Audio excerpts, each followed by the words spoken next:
Raheem Sterling, Brahim Diaz, a young Spanish player, has been mentored by David Silva. Vincent Kompany, our captain. Fernandinho, he controls the music in the dressing room. Who's that? Fernandinho. Yeah, bit of a DJ, yeah. So every player gets 2 shirts at every game, but there's no shirts left in here after the game. They either swap them or they sign them, give them to the club, and the club will auction them off. Shirts and shorts get washed and used again, and boots go underneath. So I mentioned the players come 90 minutes before kick-off. They'll come down here, chill out for 10 minutes, put their kit on, the training top, go into the warm-up area. The UEFA 5-star dressing room, so it's one of the best away team dressing rooms in the country. Now, I mentioned what a lot of teams do to put other teams off. So I mentioned a couple, West Brom. Their dressing room is a mixture of yellow and blue. And yellow and blue together psychologically gives a feeling of being fever. The worst one though, is, right, see where you're sat is a nice height, yeah? Chelsea 30 inches from the floor. Anybody who's been there 5 foot has to stand up otherwise they get cramped. And where the shirts are, 2 feet higher, so small players like our David Silva has to reach up and put a whistle in their torso. So these are just little things that teams do to put the players off. I mentioned this in the UEFA 5. Familiar to you, that wall, that's the back of the home team dressing room with the curvature. You get one of Pep's coaches coming in to give a talk on what tactics we're use to win the game, very basic in case there's a position person in here. But he does come in afterwards to give us a more detailed account. And of course the main thing is the tunnel, that is the glass tunnel. So you will see the players walk down as they line up in the tunnel when they come off at half time and when they go back onto the pitch. What I'm just going to show you here is what it actually looks like. So that was taken from the side of that glass, and there's Yaya Toure. He was looking at me, I was just taking the picture, with his hair, oblivious to me because below the lights here and there's the lights in the room. And if you follow me around here, this is also where we do the man and back award.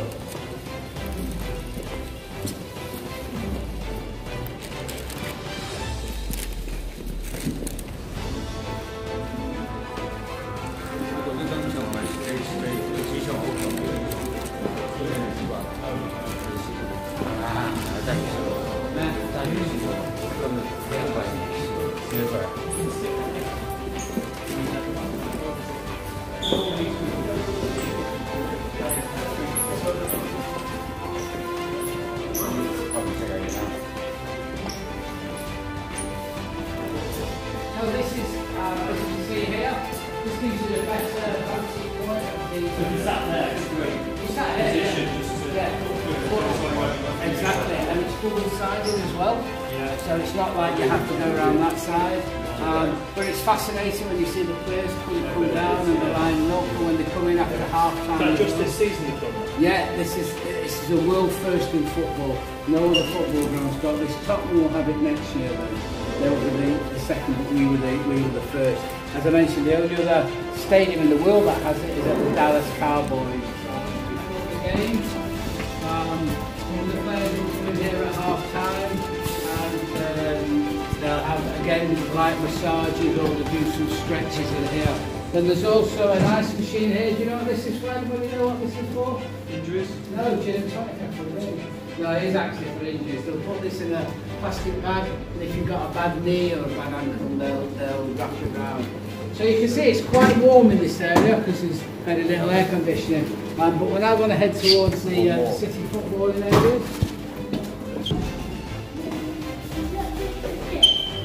Yeah, this is like a gym, yeah. Okay folks, so this is the warm-up area. Now you'll notice this warm-up area is quite large. That's because at the back end there's a dividing wall, and that's where the city team do their warm-up, which we'll be going to shortly. This room is not used for the Premiership. You don't have to give it warm-up area for the Premier League side, but for Champions League you have to do the away team warm-up facility. You notice this curve behind you? This is place. I'm sure you're all familiar with the arena bombing on May the 22nd and 23rd. following day there was a video at the Town Hall. Tony Walsh, who's a Manchester poet and a City fan, he recited this poem on the steps of the Town Hall, and it's become like a symbol for the people of Manchester. And he's very kindly let us use this poem all around the city, footballing areas. You will see extra. So if you follow me, I'll show you where City do their warm-up before the game.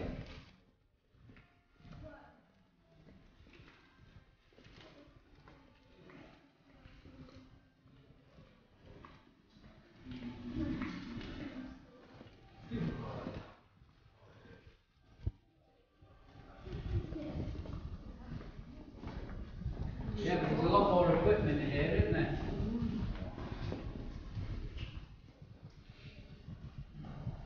Okay folks, so this is where City will come in to do their warm-up. Every player has their own routine, so David Silva behind, he's had ankle injuries recently, so he goes on the bike, that's his bike, the second one along, that strengthens up his ankle.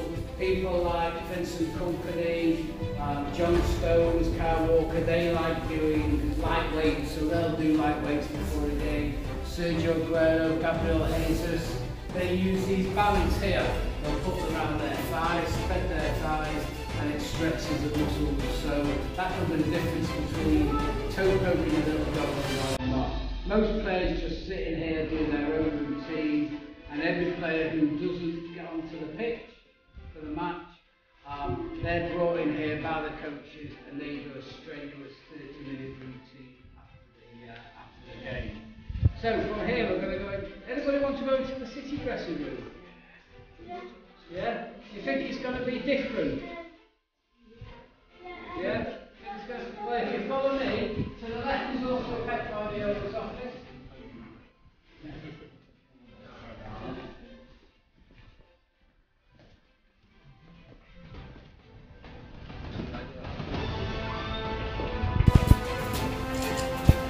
That's about joke when they're behind there, but once they go past this line, they're on what we call sit tunnel camp, which you'll see going around the TV. Start behaving now. Yeah, they have to. They can misbehave here, but they have to start behaving as soon as they pass this line. I'll just wait for these other people. Okay, do you want to follow me, sir? So you probably noticed we've done a big circle now. That's the away team dressing room. Yeah. Referee's room is behind you. The City team will congregate here before the game. The referee will stand here. Not much space for the away team to get out, is there? Pushing themselves out. Some of them will push themselves back again. But we'll head down the tunnel. This is the first chance you get to see the glass tunnel.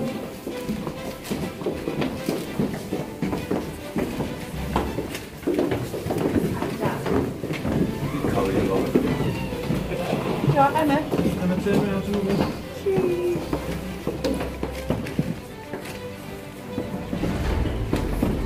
Right, away team on this side.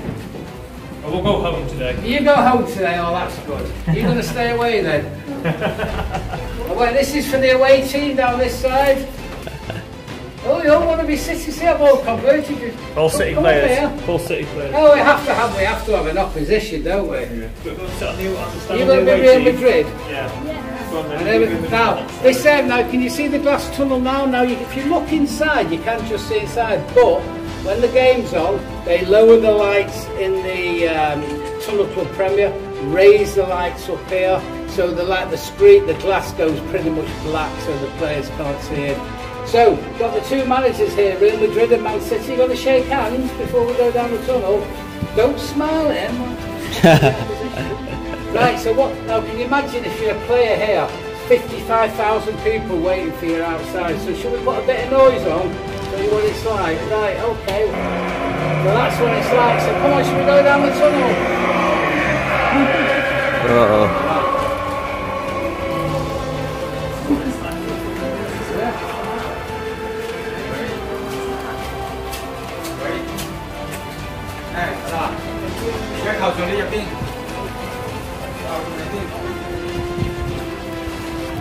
The ring where it says Etihad Stadium, that was the level of the running track for the Commonwealth Games.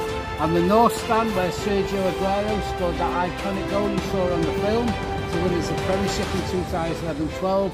That was completely open, and the running track went right through that empty space, and the bend of the running track, the tip of the bend, was at the door where we came out of the exhibition room from.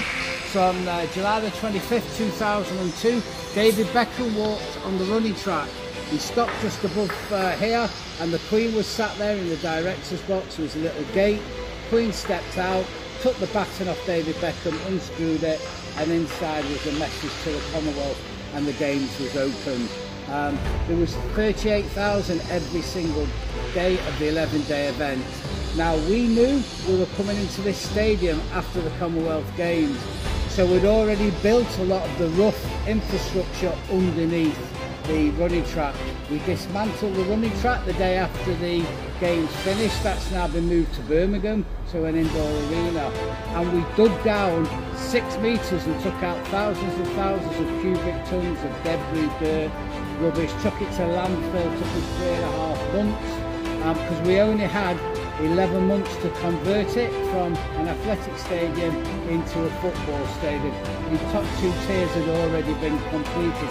So we completed the bottom tier and we closed at the North Stand, and that then took our attendance to 48,000, 6th biggest in the Premiership.